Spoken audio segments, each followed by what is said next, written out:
Thank you, Melly.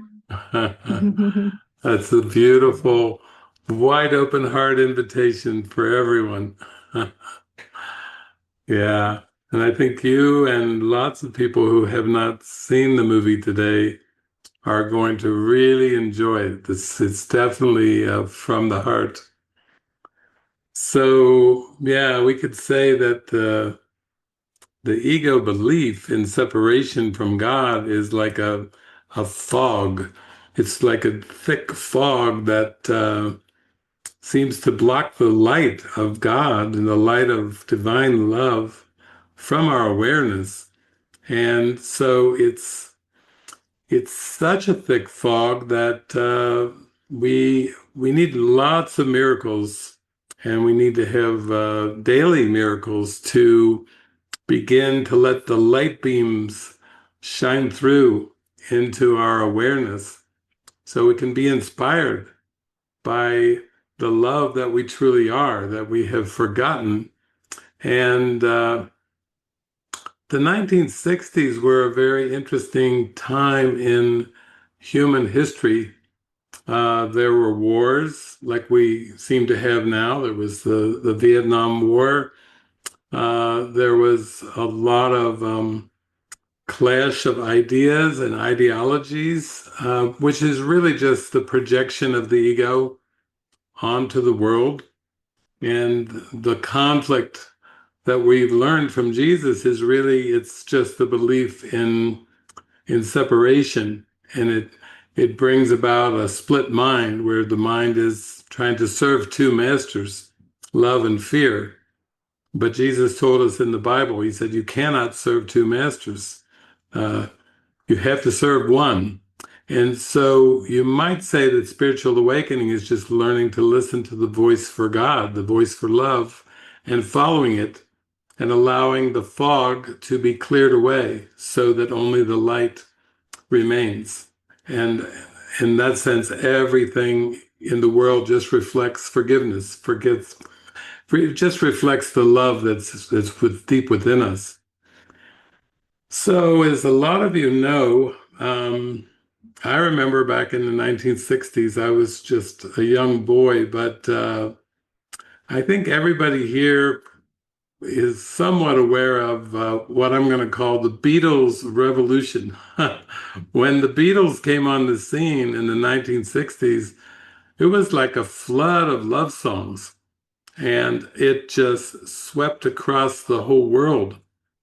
And it was a beautiful, like, hearkening to of the mind to get back into the vibrations and the frequencies of love and clear away these dark ego beliefs in comparison, analysis, competition, uh, and individual pride, and open up to more of a synergy of coming together, of collaborating together, and learning to be inspired by inner direction, by our intuition, by that which was given us as our helper, the Holy Spirit.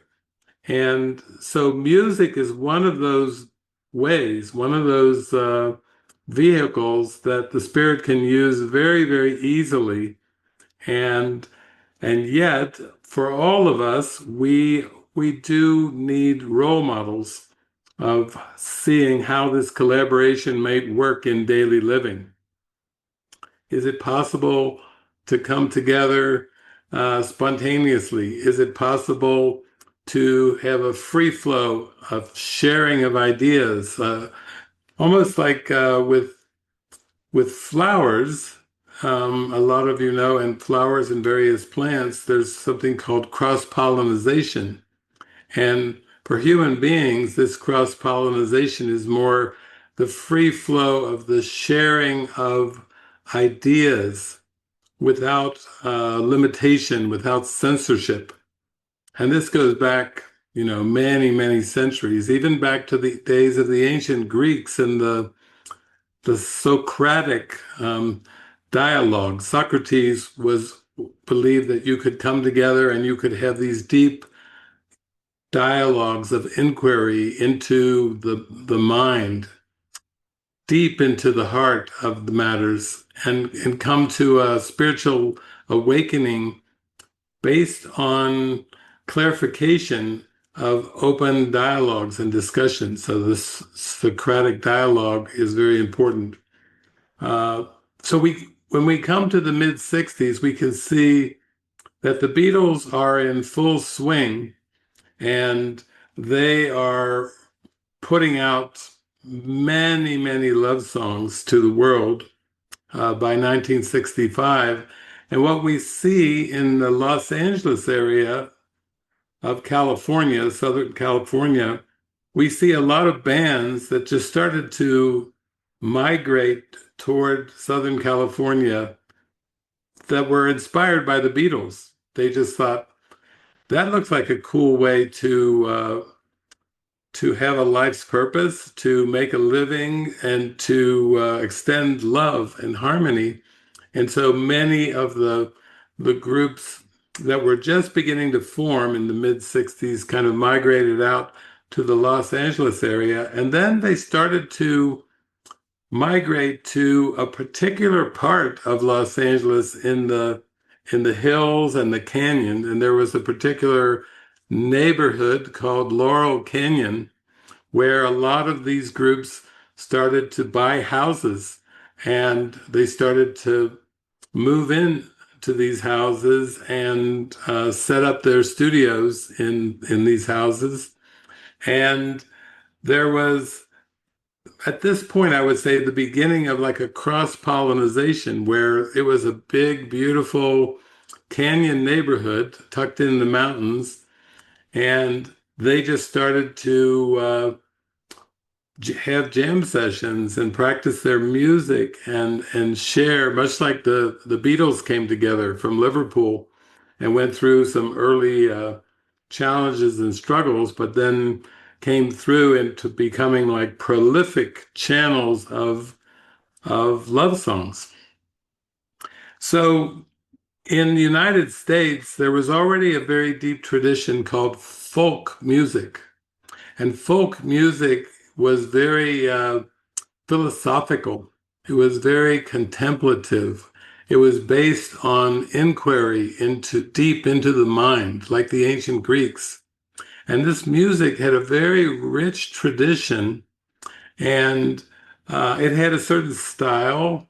Uh, and you could say there's there's a number of people like Bob Dylan was thought of initially as a folk singer. Uh, a number of musicians and groups were basically identified as part of a folk music tradition. But with the Beatles and the explosion of the popularity of the Beatles music, which was more like pop rock, um, a lot of the groups that were existing in the mid 60s and coming out to Laurel Canyon, they started to experiment with electronic music. They started to bring in more, instead of folk guitars, they would bring maybe electric guitars and they would bring uh, speaker systems and things that was a big break from the way that they were singing. The content of the music was very deep, penetratingly deep. The lyrics were very, very profound and deep because a lot of these folk singers really, like even like Bob Dylan, they were like poets. There is a better way to say it. They were poets who occasionally picked up a guitar and sang songs and touched many people's hearts with their very deep, profound lyrics about the nature of love and the nature of reality. They were like singing poets.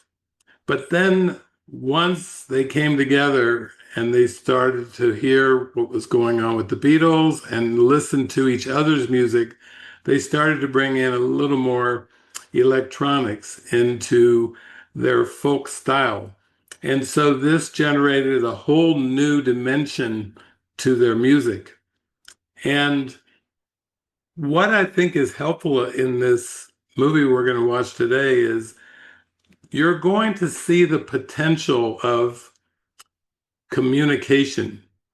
Last night, Martha and Helena were talking about how deep the vibrations were when they joined their minds, and they were seeing that it's communication opening so broadly and so fully that it opens towards what Jesus calls communion, and that is communion with the Spirit, communion with God.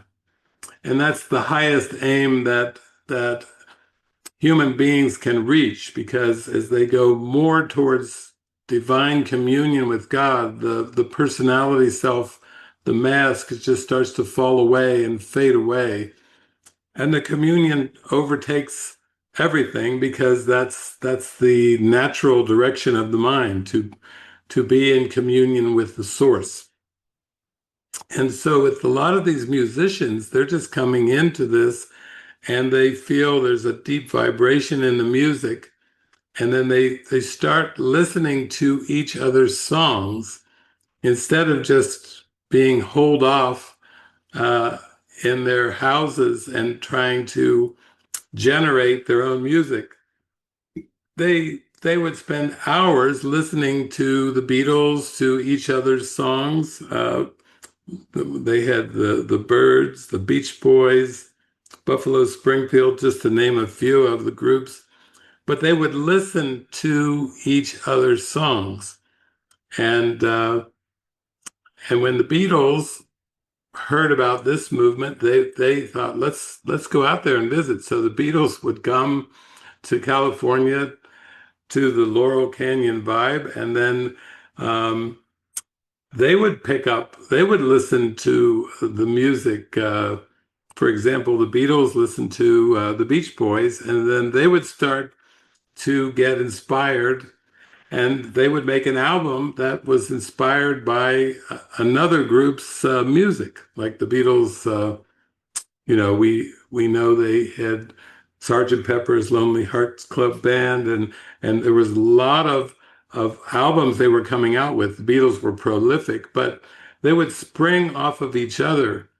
And really, this is what Jesus wants us to get into, is the vibration of connection, where when you come together with a shared purpose, it's about high communication, like Mars and Helena were talking about last night, where there's so much shared joy in that collaboration that you can feel as if the Spirit is taking over your mind in a good way.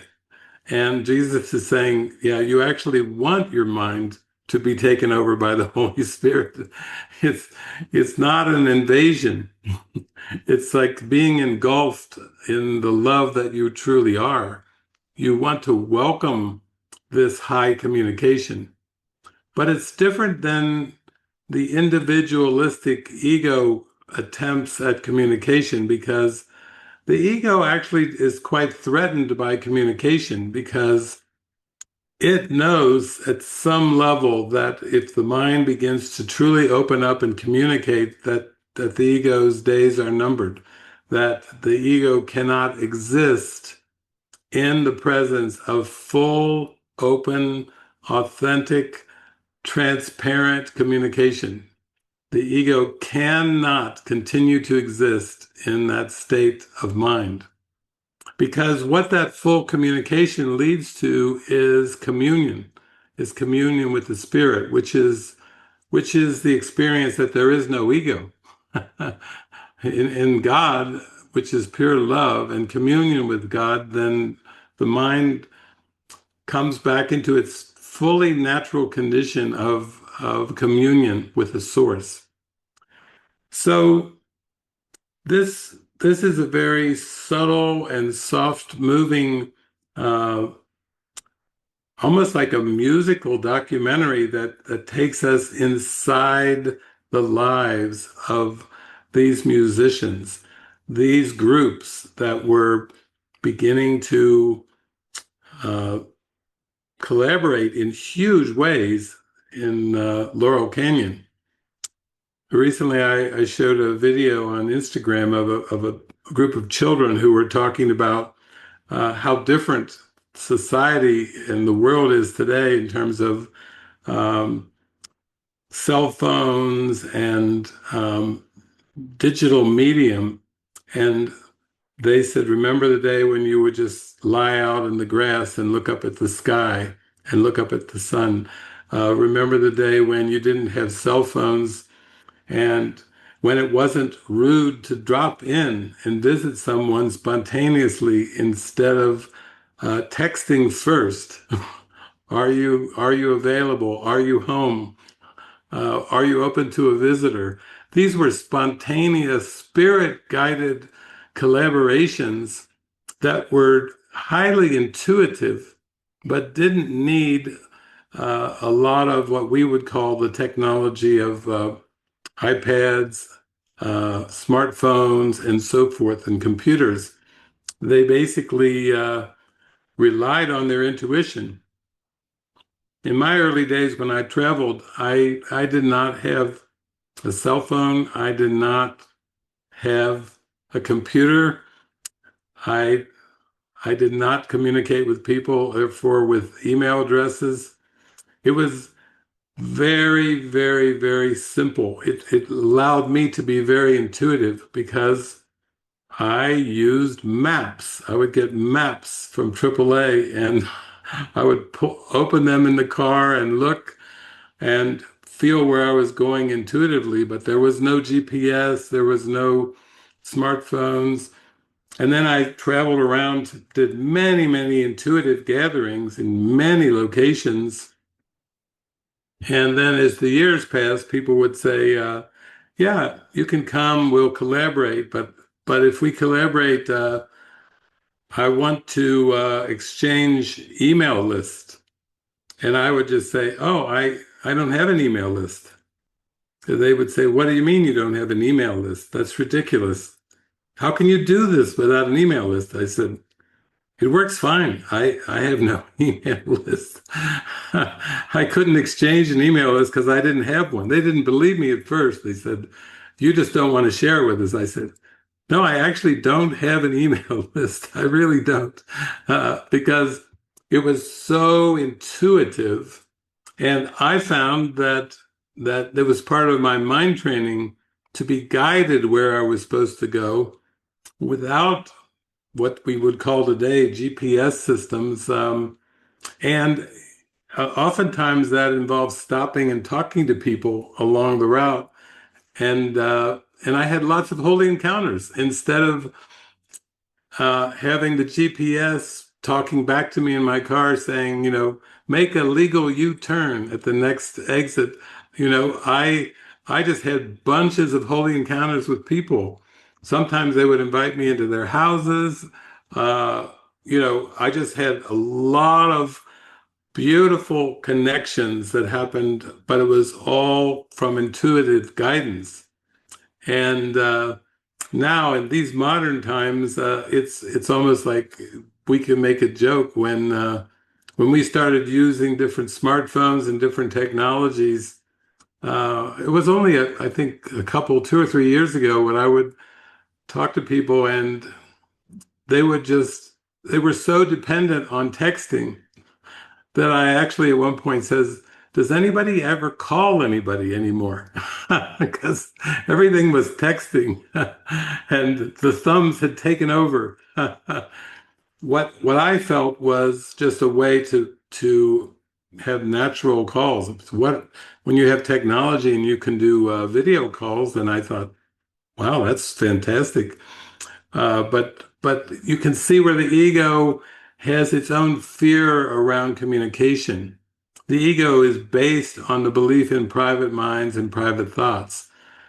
And every single ego belief is rooted in the basic belief in private minds and private thoughts. So what we see through the ego's filter is a fragmented world. And that world, it emphasizes space between everybody and everything. It emphasizes the separation. It's a projection of the belief in separation. And so when people say, wow, even with all these technological advances, there's still, for many people, a feeling of loneliness and disconnection. But I think we're going to see from the movie today, it spans a period, let's say from 1965 to 1967. You're going to see role models of those who are yearning for connection. They're yearning to learn how to share. They're yearning to learn how to communicate in deeper ways. And they're going to allow the medium of music to be the backdrop for this almost like experiment in collaboration and communication. And the music that comes from this state of mind is just amazing. It's amazing music. It generates, you start to feel in your heart a deeper connection with everyone and everything. And it comes through the music so clearly. But I think it's important to have examples and role models and metaphors for practical living. And a lot of times I know when I would talk with Frances Zhu, she would come back from a tour. Uh, she would say it's, in her words, it was like the A Course in Miracles is still in a very primitive state in terms of its potential, because a lot of people are still just reading it and studying it and trying to take it in an intellectual way, but haven't got really deep into the practical application of it, into the full potential of what this course is capable of. And we've been blessed with some very good intellectual teachers of the course, but what Jesus is saying is you have to transfer the training so fully that you feel drawn to communication. He says in the course, the willingness to communicate attracts communication. And you have to be able to move in that direction where you really move into that attraction and overcome that sense of wanting to keep private and keep separate and somehow hold the course at a purely a conceptual or theological level without cracking open the heart and going through the intense repressed emotions that have been pushed out of awareness. You want to let them up, and you want to break through, break free from the emotion of fear and all of its derivatives. So this is a heartwarming movie because it takes you inside of these groups. It takes you inside of this neighborhood called Laurel Canyon, and and you have a group of modern day musicians who have been so touched with what occurred decades before for them, and they're very inspired by the whole Laurel Canyon scene. And and I think that's the same way it goes with spirituality. The more you go deeper with it, you want to be inspired by the actual living of the principles, by the experiential practical application of all the principles, of literally going beyond the concepts and the words into an experience where your heart is just bursting open in love and joy and in inspiration.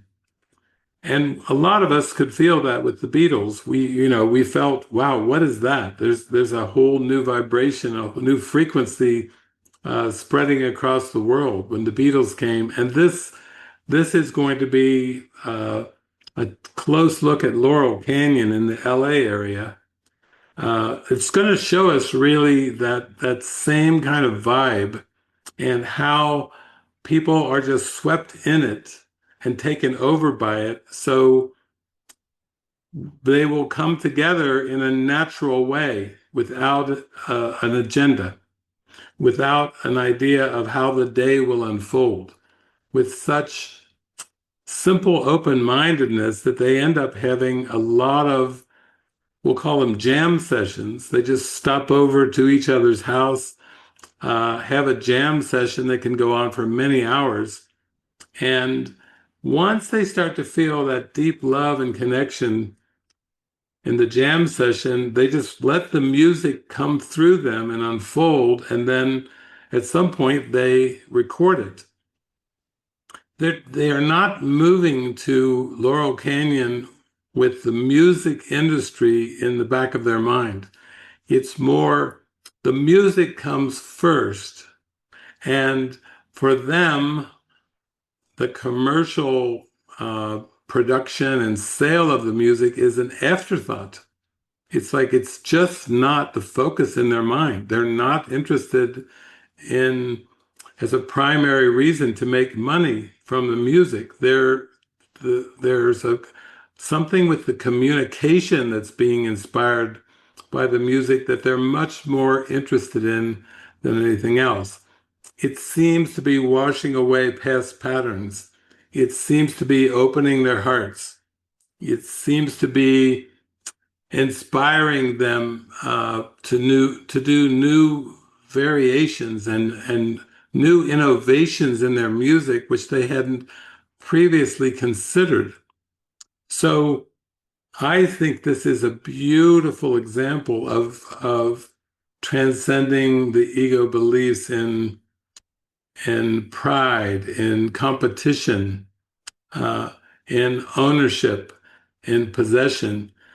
Because if we look throughout history, human history, that's what we're seeing is the projection of the ego, and all greed has as its basis possession and ownership. Whereas this vibration, this frequency is one of true giving. It's like the lesson, the first lesson of the Holy Spirit, that the song we just heard uh, last night, to have, give all to all. That lesson is taking us out of this idea of personal survival, personal perspective, pride, vanity, greed, uh, and all of the seeming competition that goes with that ego belief system. This is a stride inward toward the light. And that's what we want. We want to go toward the light in our mind. We want to go toward the light in our heart. We want to feel free in the most natural way.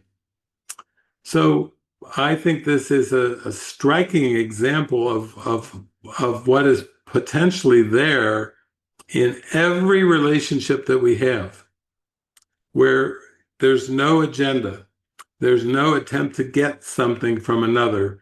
It's like a free flow of ideas that's very expansive, and that just continues to expand. You feel like your awareness keeps growing wider and wider as you go deeper into this experience, where you have the feeling that everything is completely shared and nothing is possessed. Everything that is truly loving is for extending and sharing. And that's such a beautiful vibration.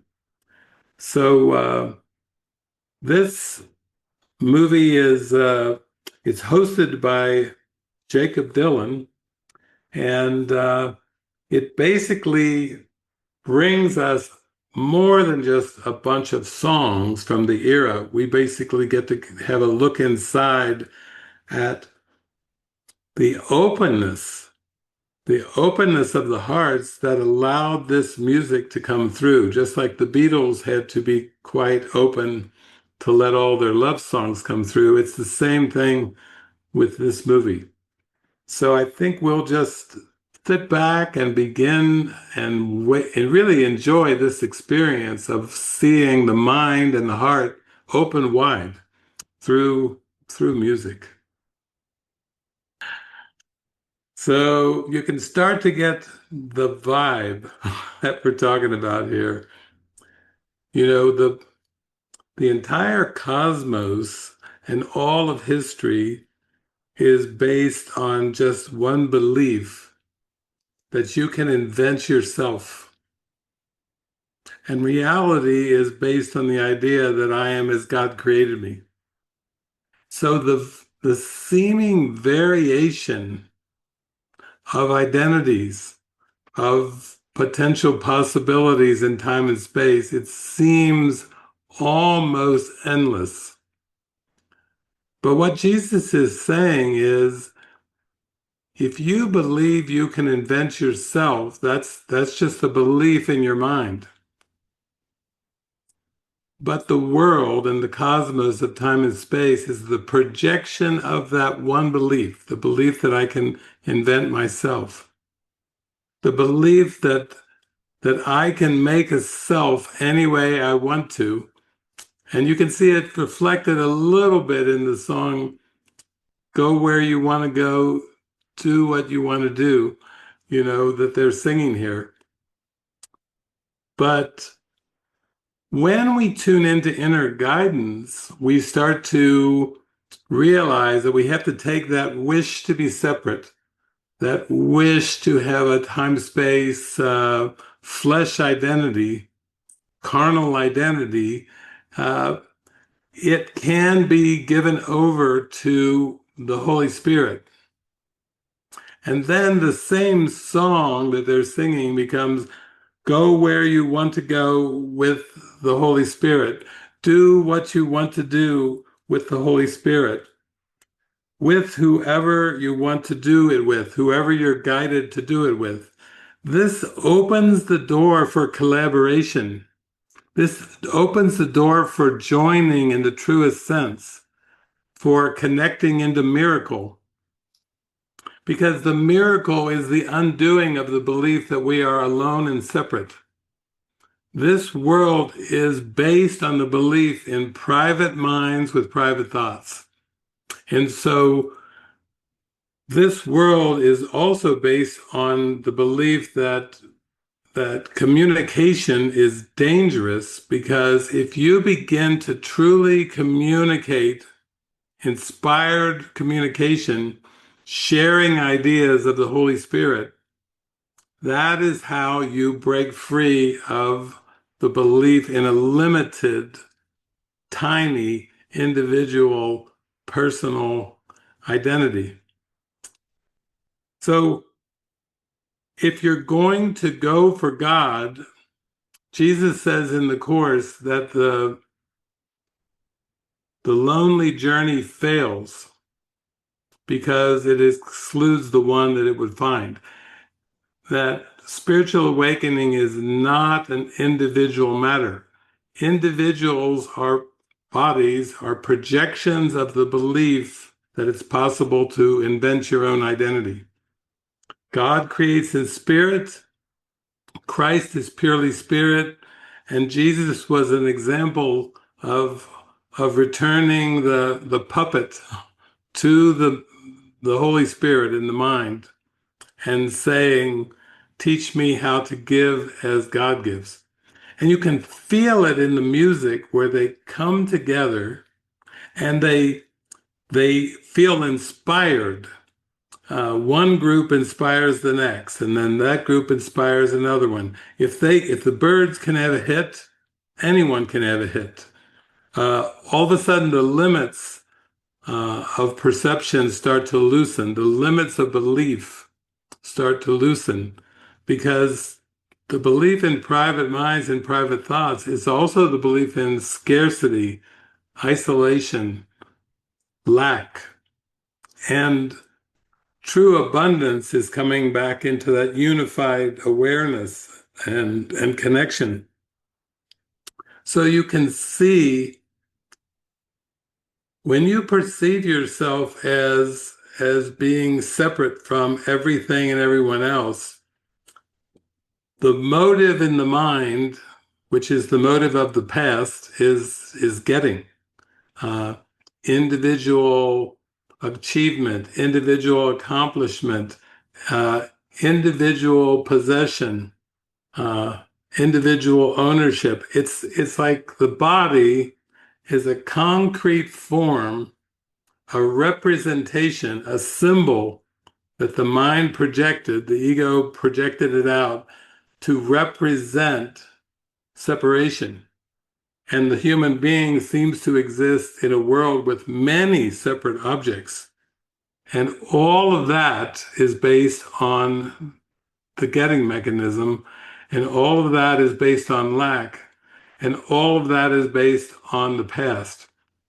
So even though the Holy Spirit answered the belief in separation the instant that it arose, accepting the Holy Spirit seems to be a matter of willingness, of readiness, and of the desire to pray and listen and follow the guidance of the Holy Spirit to come out of this fog of separation, this dense fog. And the ego is so clever that it's like, oh, okay, I see this Holy Spirit's got a different motive going on here, giving. So then the ego hijacks that, and it makes giving to get, what we call reciprocity. I'll do this for you if you do this for me. That is just another subverted ego distortion, giving to get, because it's still based on lack, it's still based on sacrifice, and it's still based on getting. But now it's just mixed in with this giving motive. I'll give this to you if I can get that in return. So that brings in the process of exchange. All economics is based on that. All special relationships are based on this reciprocity. I'll give this to you, but I want something in return. And you can see how these bands go out there and they start playing music, writing music together, going over to each other's houses.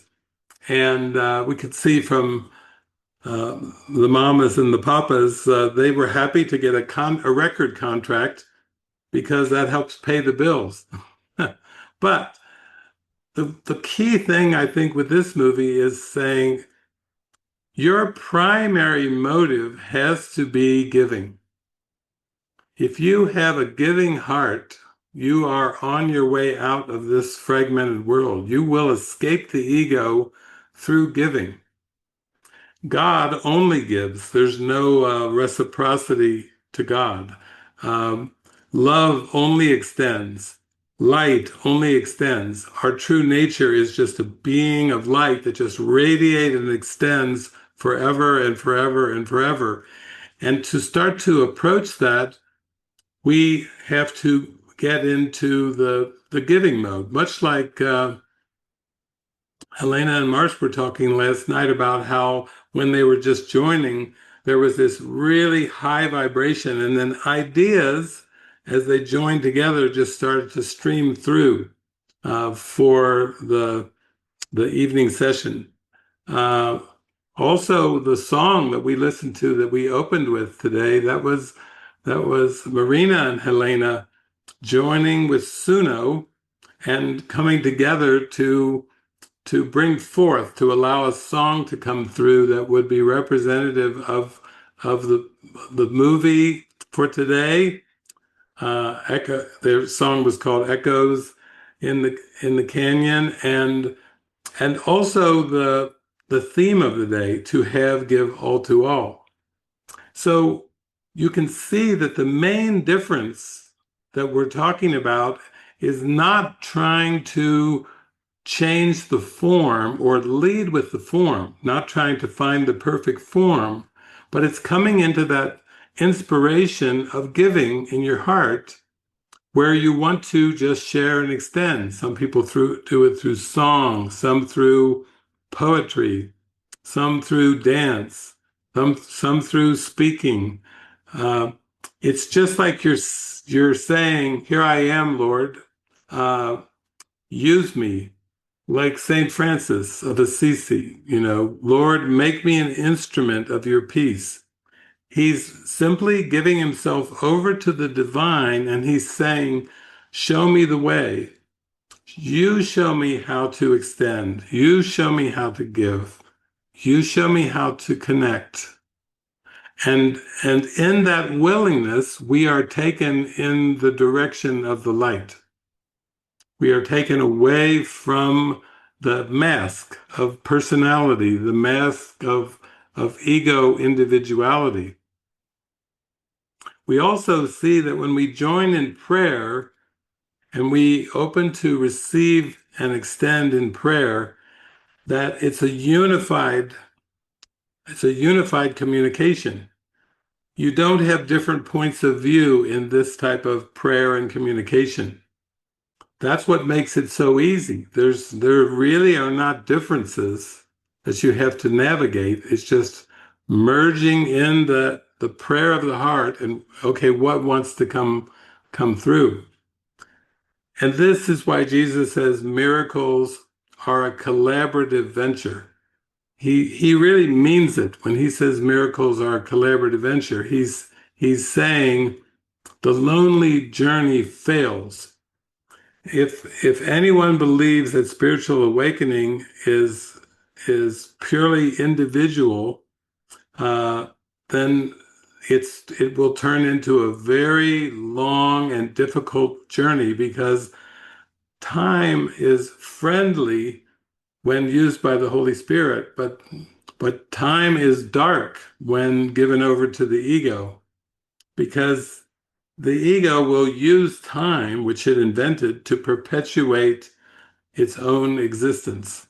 And that's not the goal of the Course. The goal is coming to true freedom of mind, to divine mind. So it's just beautiful to watch these different musicians because there's a certain amount of liberation that is required to follow guidance.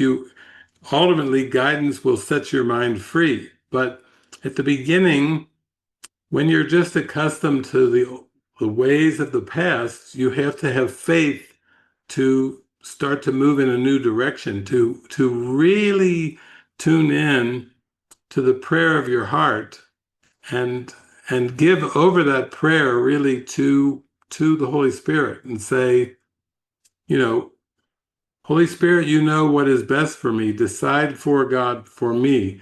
And in this case, we're seeing a lot of these musicians are drawn together in this experience of listening together and writing together and extending together and opening the mind away from the idea of even personal inspiration going into what is the greater inspiration that wants to pour through me for the good of everyone.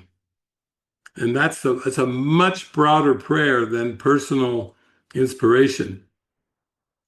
All of us have grown up with personal wants and personal desires, but what Jesus is saying is we need to come to think in terms of the whole instead of the personal. And when we think in terms of the whole, then everything that we need in time and space will come to us to support our goal of knowing the one, of knowing the whole.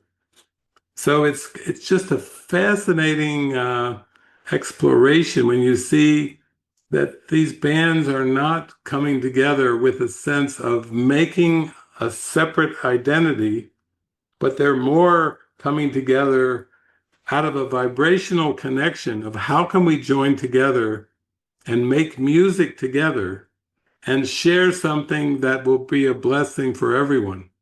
That's a very different way of thinking. That's a very different approach to life.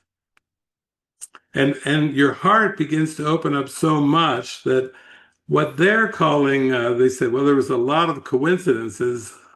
That's their word for miracles because I know for myself, I was very shy. I was very isolated. I was very lonely. And then when I started reading A Course in Miracles and tuning into the guidance, I was just guided to travel, to connect, to communicate. I found myself staying with many different people, uh, us sharing happy times together, but these were with people that I just met. We had, it was more of an instant connection, an instant joining. It had nothing to do with the past.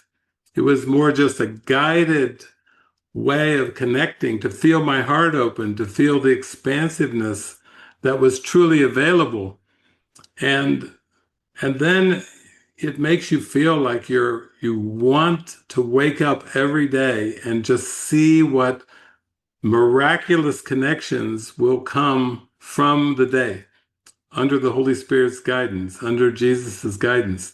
So it's a very different way of living. It's like you start to feel this love that is so strong coming from your heart, and yet it's not it's not like a love in a personal sense where you're looking to get something from somebody, but you're more just looking, okay, what can I give today? What can I offer today?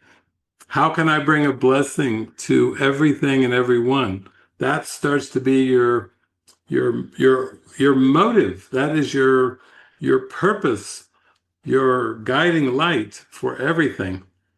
So let's watch a little more of the movie. You see these people, the young people are really giving themselves over here to what seems to be the music, but it's actually a much greater purpose than the music itself. So just that line, uh, you just felt like you could do anything, that nothing was stopping you. That's what Jesus wants. He says, just come to me with the attitude, feeling like you can do anything and that there's nothing stopping you. Because that's how you have the willingness to let the miracles come through you, through your mind, and shift the perception. But it takes an openness. It takes a willingness to just say, I'm going to suspend all my doubts, all my limits. I'm going to suspend my fears.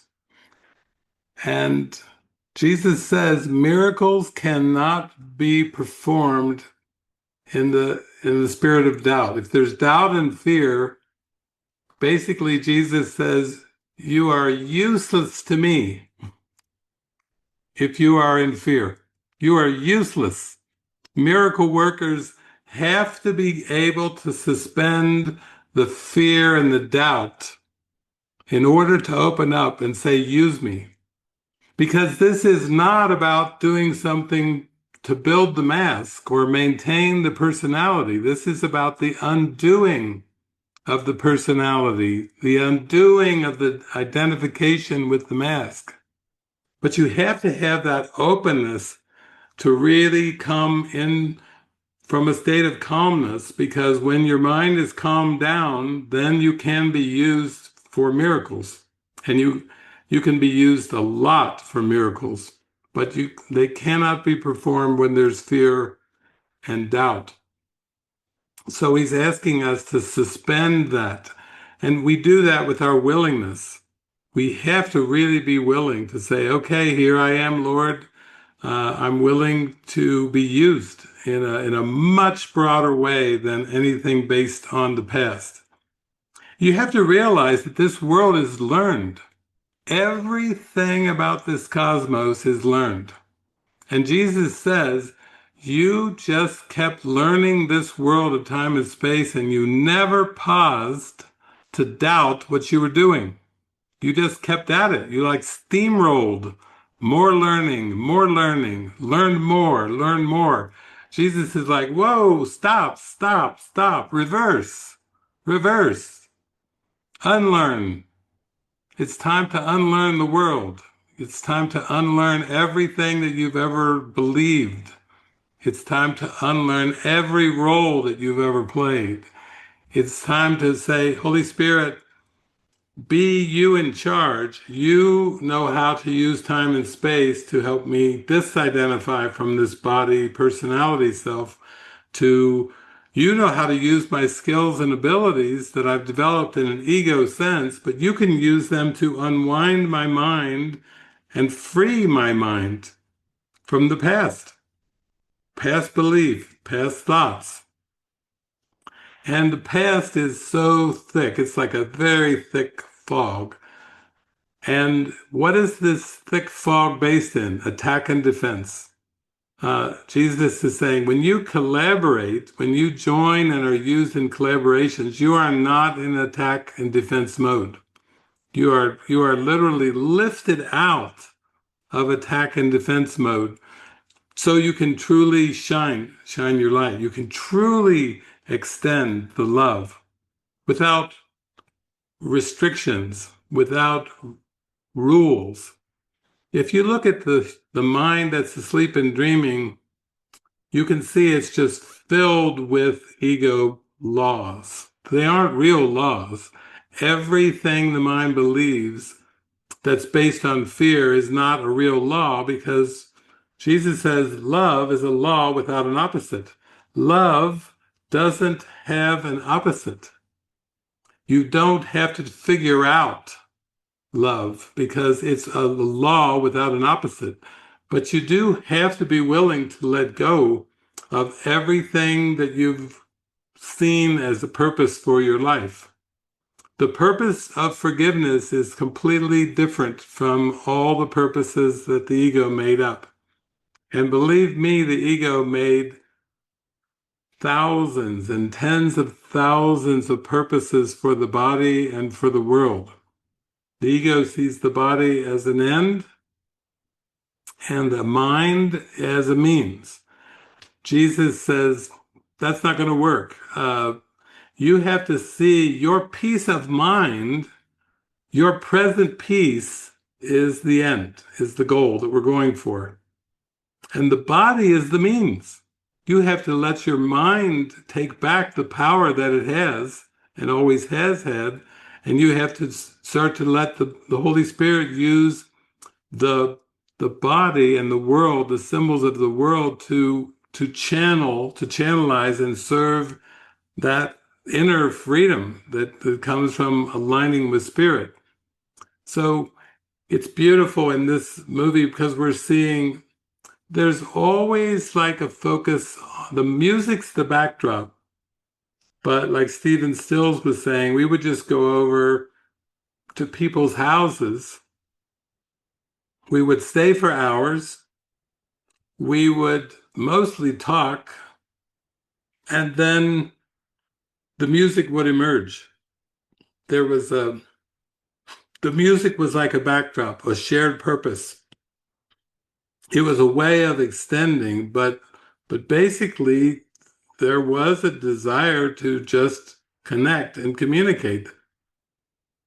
And oftentimes now with technology so strong, it has advanced so much over these last 4 or 5 decades.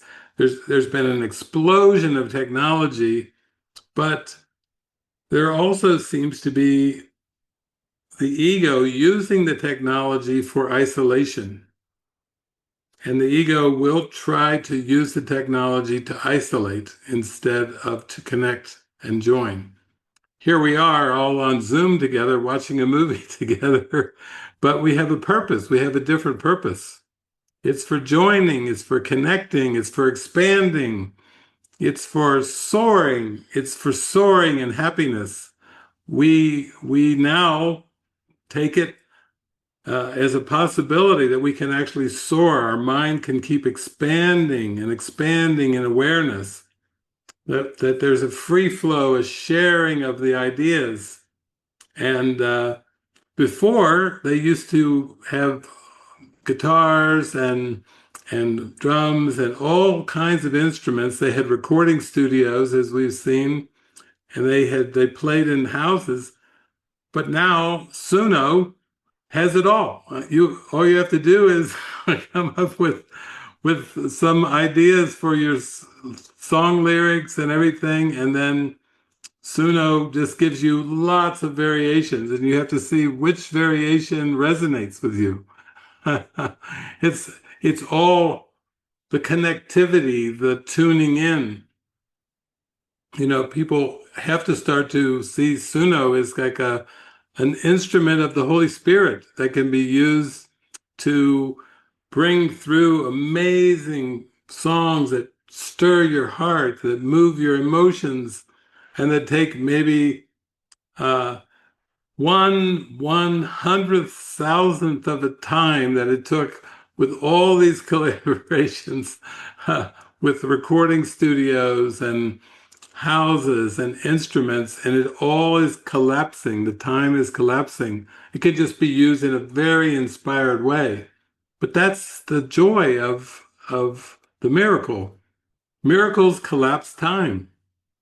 And so, as Jason was mentioning last night, that miracles substitute for learning that would have taken thousands of years.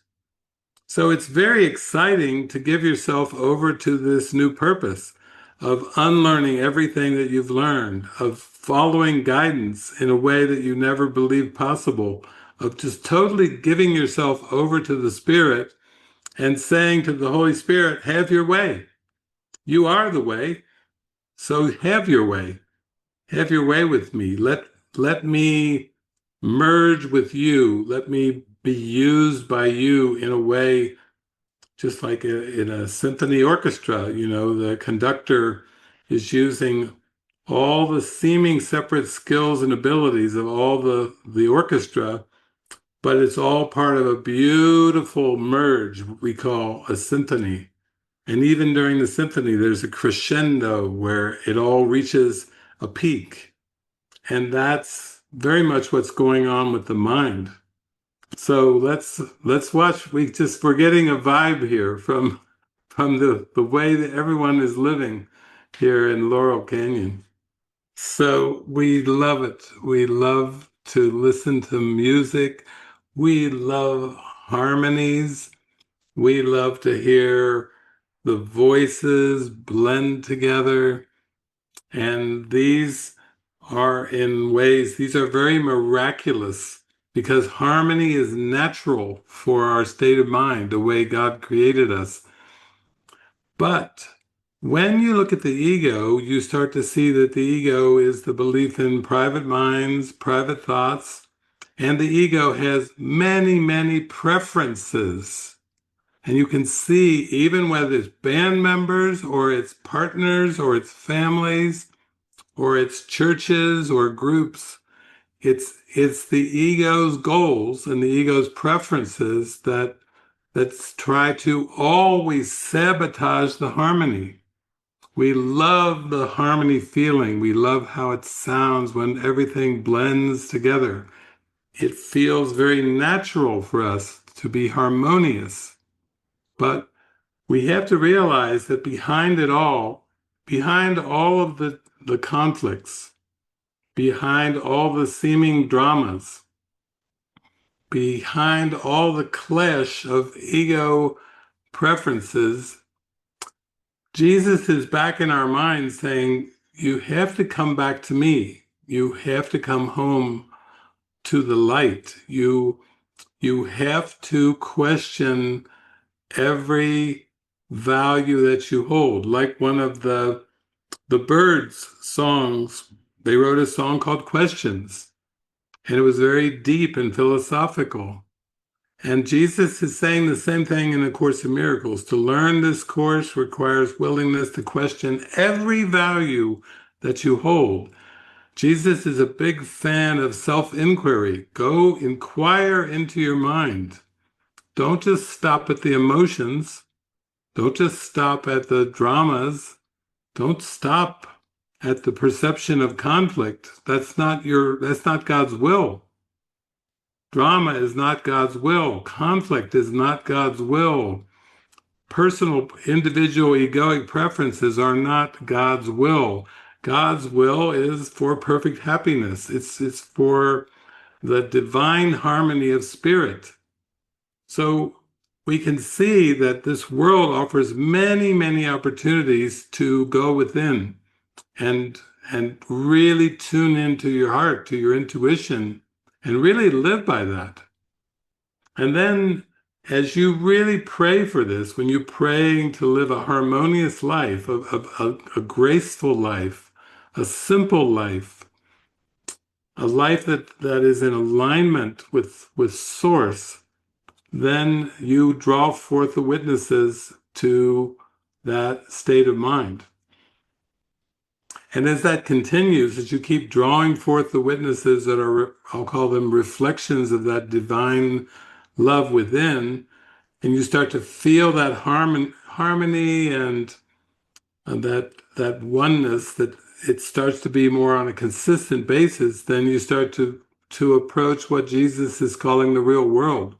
The real world is just this forgiveness of the world that the ego made. It's just really letting go of all past beliefs and thoughts that were projected onto the world and learning to see the world without them, see the world with the Holy Spirit in a unified awareness, a holistic perception, seeing the big picture in everything and everyone, vowing to say, I want to always behold the lightness of this world.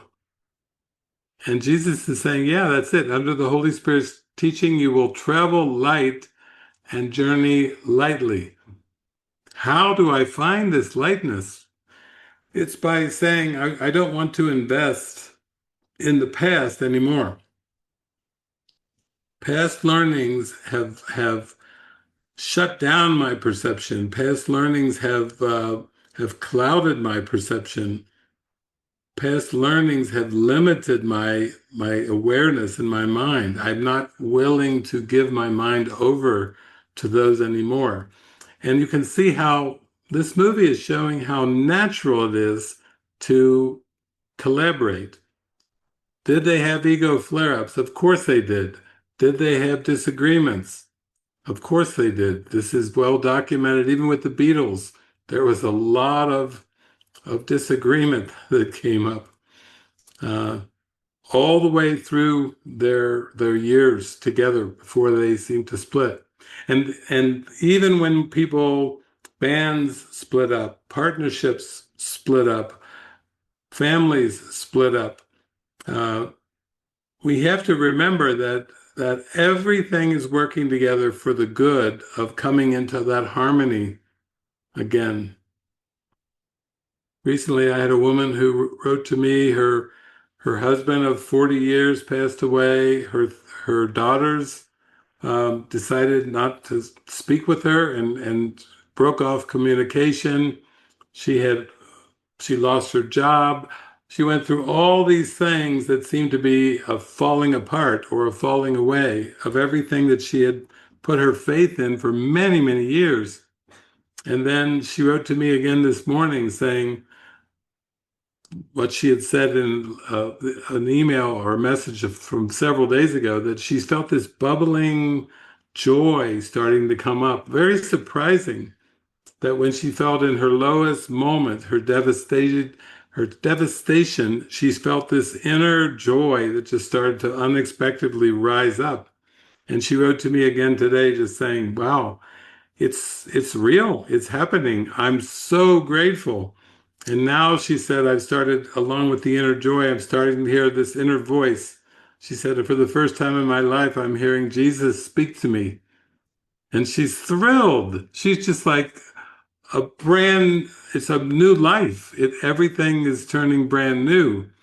But it is the willingness to let go of the past and to let go of all the perceptions of the past, all of the beliefs and thoughts. It's like they say, find the needle in the haystack. Well, there is a shiny gold needle in that haystack, and you just have to be very prayerful and very patient to allow that golden needle to emerge, that joy in the heart to come forward. So, you can really see it in this movie that all of the artists, all of the musicians are talking about how it must have been even destined for all these musicians to come together at the same period of time between like 1965 to 1967 in the same canyon, just so that the spirit could come up and emerge, particularly through the collaborations around music. And it's really heartwarming to just see it. You can see them waking up every day and just going over to jam with each other and talk with each other in their houses. But it's like breaking out of this very isolated, secluded belief in a private world. And under the Holy Spirit's guidance, you have a shared perception. But under the ego's perception, it's a lonely journey because it's very specifically tied to the body and the mask. And it doesn't really allow room for light to penetrate to the extent that you're focused on that. Okay, let's jump back. Wow. You can really feel that the theme for this weekend is to have, give all to all. And as Helena was saying last night, that it's the first lesson of the three lessons of the Holy Spirit. Uh, and basically, Jesus is saying this one, the first lesson, to have, give all to all, requires your participation. It requires your willingness. It's the complete reversal of everything that this world represents and everything that the ego is. Because the ego is about getting, controlling, possessing, owning. And and the first law of the Holy Spirit is to have, give all to all. Under the Holy Spirit's teaching, every relationship is a total commitment. What? Oh my God. That is completely mind-blowing. Every relationship is a total commitment, and they do not conflict with each other in any way. Well, that's not even human. That doesn't even seem human. But you can see with these musicians that because of the draw to the music, when they're listening to the Beatles or the Byrds or the Beach Boys, they start to feel their heart open up in the music. They start to feel their awareness starts to expand, and something inside says, I want this. I want this. There's more to this world than just birth and death and struggle and effort. There's so much more that's available than this world of time and space seems to offer. We are entitled to joy. We are entitled to be happy. We are entitled to sing and to dance and to feel our hearts burst wide open for no earthly reason, just because we feel it. And you can see that these musicians, they started to feel it in their heart, and they started to feel drawn toward each other to collaborate. There are no accidents. All this did not emerge just as a cosmic accident.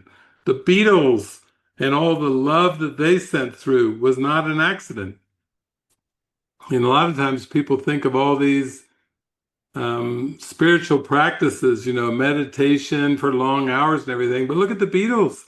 They just spent a lot of time in the studio together. They spent a lot of time writing songs together, starting off with John Lennon and Paul McCartney, but then it spread. Ringo got in the act. George Harrison, he got prolific writing beautiful spirit-inspired songs. But it starts with a desire to connect. You have to have the faith in your heart that there's so much more than this world appears to offer. And I know everyone's had that feeling like there's got to be more. Like this seems, it's like this, my world seems like it's in slow motion. Like what's going on here? Why this doesn't seem like God's will to me. Slow motion of images passing by, it's like there's so much more. But again, Jesus says God's will for you is perfect happiness. God created you as the Christ in perfect happiness.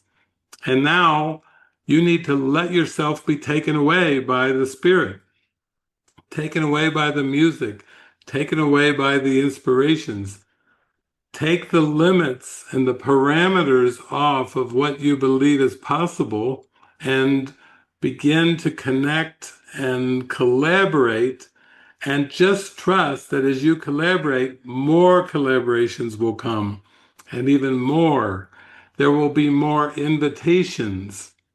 I think for me, that's how I felt over these last 40 years. It was like Jesus just saying, just follow the invitations. Awakening is an invitation. Just follow the invitations. There will be lots of invitations. You don't have to push your way. You don't have to force your way. There will be so many invitations. And when those invitations come, you just say yes.